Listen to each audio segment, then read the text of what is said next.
আসসালামু আলাইকুম। ঈদ মুবারক। প্রিয় দর্শক, ঈদের দিনে ঈদকে কেন্দ্র করেই এটি গুরুতর প্রশ্ন উত্থাপন করেই বক্তব্যটি শুরু করি। প্রধান উপদেষ্টা কেন ঈদের আগের দিনেই তিনি জাতির উদ্দেশ্যে ভাষণ দিতে গেলেন, এবং ভাষণ যদি দেনই বা তার মধ্যে কেন সময়ের সবচেয়ে আলোচিত এবং বিতর্কিত ইস্যুগুলো নিয়ে তিনি কথা বললেন, বিভিন্ন টার্গেট গ্রুপকে সামনে রেখে নির্বাচন করিডোর বন্দর ইস্যুতে কেন তিনি কথা বললেন, এবং সেটিকে কেন্দ্র করে এই ঈদের মধ্যেও বিভিন্ন রাজনৈতিক দল থেকে শুরু করে সাধারণ মানুষের বিভিন্ন পর্যায়ে একটা আতঙ্কের সৃষ্টি হয়েছে, না জানি ঈদের পরে কি হতে যাচ্ছে। এবং এটাও তো সত্য কথা যে এই ঈদকে সামনে রেখে যে সরকারি পর্যায়ের 10 দিনের ছুটি ঘোষণা করা হলো, লম্বা ছুটি, সেই ছুটি কেন দেওয়া হলো এত দিনের? এর মধ্যে আসলে কিছু ঘটতে যাচ্ছে, কি হতে যাচ্ছে? নানান ধরনের প্রশ্ন গুঞ্জন মানুষের কানে মুখে ছিল। সেই অবস্থার মধ্যে এসে আবার তিনি যে ভাষণটি দিয়েছেন, সেই ভাষণে আবার তিনি যেসব শব্দ ব্যবহার করেছেন সেটিকে খুব কেয়ারফুলি বিএনপি নোটিশ করেছে। তারা বলছে যে প্রধান উপদেষ্টা শব্দ চয়নের ক্ষেত্রে সব ধরনের রাজনৈতিক ভব্যতার সীমা লঙ্ঘন করেছেন। আমি সে বিষয়ে আসছি, এবং এটুকু একটু মন্তব্য করে রাখতে হয়। আমরা নিশ্চয় জানি যে আমার যদি খুব ভুল না হয়ে থাকে, আজ অবধি অন্য কোনো সরকার প্রধান বা রাষ্ট্রপ্রধান এই দেশের আর কখনোই ঈদকে সামনে রেখে জাতির উদ্দেশ্যে ভাষণ দেননি। ব্যতিক্রম শুধুমাত্র এই প্রধান উপদেষ্টা অধ্যাপক ডক্টর মোহাম্মদ ইউনূস, যিনি রোজার ঈদকেও সামনে রেখে এবং একই সঙ্গে স্বাধীনতা দিবসকে সামনে রেখে গত 25শে মার্চ জাতির উদ্দেশ্যে ভাষণ দিয়েছিলেন। ভাষণ যদি দেবেনি তাহলে তিনি তার উন্নয়নের ফ্রেজতে গাইতে পারতেন বড় জোর। কেন তিনি বিতর্কিত ইস্যুগুলো সামনে নিয়ে এসে মানুষের মধ্যে এক ধরনের শঙ্কার সৃষ্টি করলেন? নিশ্চয়ই এর মধ্যে কোনো কারণ আছে। তিনি 9 জুন লন্ডন সফরে যাচ্ছেন, তিনি ইচ্ছা করলে 8 জুন দিতে পারতেন, অথবা আরো 2 দিন আগে দিতে পারতেন, জানি না। কিছু একটা উদ্দেশ্য রয়েছে, এটুকু আমরা মনে করতেই পারি, ধারণা করতে পারি। তো প্রধান উপদেষ্টা যখন ভাষণ দিলেন তার পরপরই বিএনপি জরুরি ভিত্তিতে বৈঠকে বসেছিল স্থায়ী কমিটির সদস্যরা, যেখানে শীর্ষ নেতা দলের তারেক রহমান উপস্থিত ছিলেন, এবং এপ্রিলে যে নির্বাচনের সময়সীমা ঘোষণা করা হয়েছে সেটি তারা প্রত্যাখ্যান করেছেন। একই সঙ্গে তারা ডিসেম্বরের মধ্যে নির্বাচন অনুষ্ঠানের বিষয়ে অনড়। যদিও বিএনপির এই অনড় অবস্থানকে মানুষ এখনো পর্যন্ত অতটা সিরিয়াসলি কেউ কেউ নিচ্ছেন, কেউ কেউ হয়তো নিচ্ছেন না, যেহেতু বিএনপি খুবই সুকৌশলে সব ধরনের গঠনমূলক রাজনৈতিক ভাষা প্রয়োগের মধ্য দিয়ে তারা প্রতিবাদটি জানিয়ে আসছে। কিন্তু এইগুলোকে আবার কেউ কেউ দুর্বলতা হিসেবে দেখছে। আমি নিজেও বলেছি, অনেকেই বলছেন জুনেও যদি নির্বাচন হয় সেক্ষেত্রে বিএনপি হয়তো মেনে নিতে বাধ্য হবে। শেষমেশ আসলে সেটি সত্যিই তেমনটি ঘটে কিনা আমরা জানি না। যাই হোক, বিএনপি বৈঠক শেষে যে বিবৃতি দিয়েছে সেই বিবৃতিতে তারা উল্লেখ করেছে যে একটি বিশেষ রাজনৈতিক গোষ্ঠীর প্রভাবিত হয়ে অন্তর্বর্তী সরকার আগামী বছরের এপ্রিল মাসে জাতীয় সংসদ নির্বাচন অনুষ্ঠানের ঘোষণা দিয়েছে। খুবই যৌক্তিক কথা।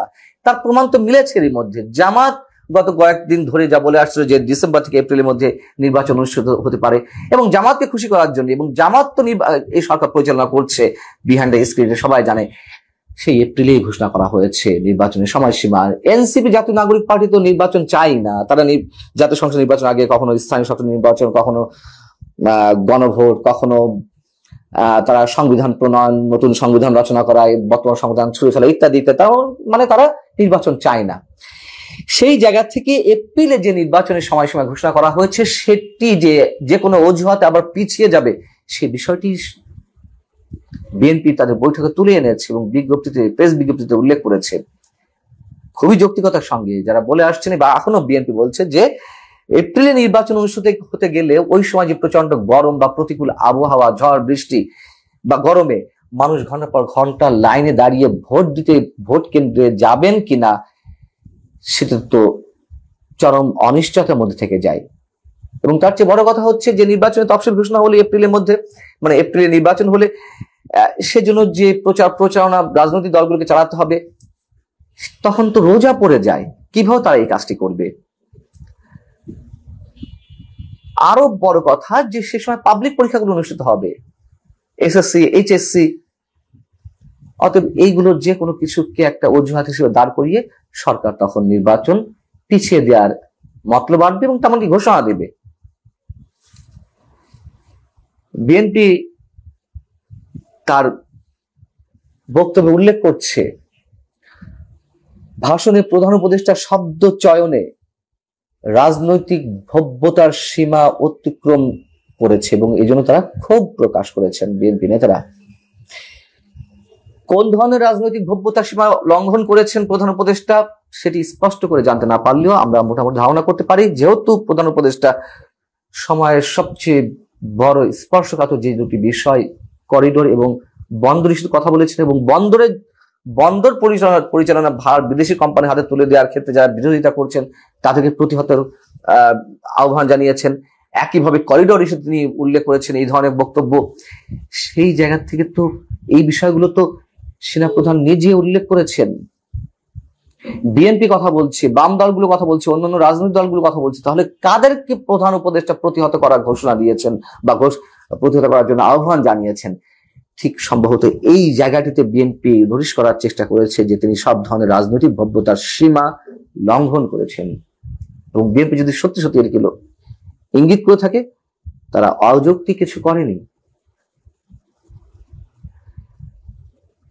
বিএনপি তার বিজ্ঞপ্তিতে বলছে যে পবিত্র ঈদুল আজহা উপলক্ষে প্রদত্ত তার বক্তব্য প্রসঙ্গ অতিক্রম করে, অর্থাৎ সাধারণ মানুষকে তিনি শুভেচ্ছা জানাবেন বা তার উন্নয়নের ফিস দেন, সমস্যা নেই, এইগুলোর প্রসঙ্গ অতিক্রম করে জাতির উদ্দেশ্যে যে ভাষণে পরিণত করলেন, এই দীর্ঘ ভাষণে তিনি বন্দর, করিডোর ইত্যাদি এমন সব বিষয় অবতরণ করেছেন যা তারই ভাষায় অন্তর্বর্তীকালীন সরকারের 3টি ম্যান্ডেটের মধ্যে পড়ে না। তিনি বলেছেন সরকারের ম্যান্ডেট 3টি, একটা হচ্ছে বিচার, সংস্কার আর নির্বাচন। খুবই বাস্তবতা এটি যে জাতীয় ঐকমত্য কমিশনের যেই বৈঠক খেলা, সংস্কার কমিশন গুলোর যে সংস্কার আলোচনা প্রস্তাব, এগুলো যে স্রেফ নাটক নির্বাচন প্রলম্বিত করার জন্য, তা এখন দেশের অধিকাংশ মানুষের কাছে স্পষ্ট।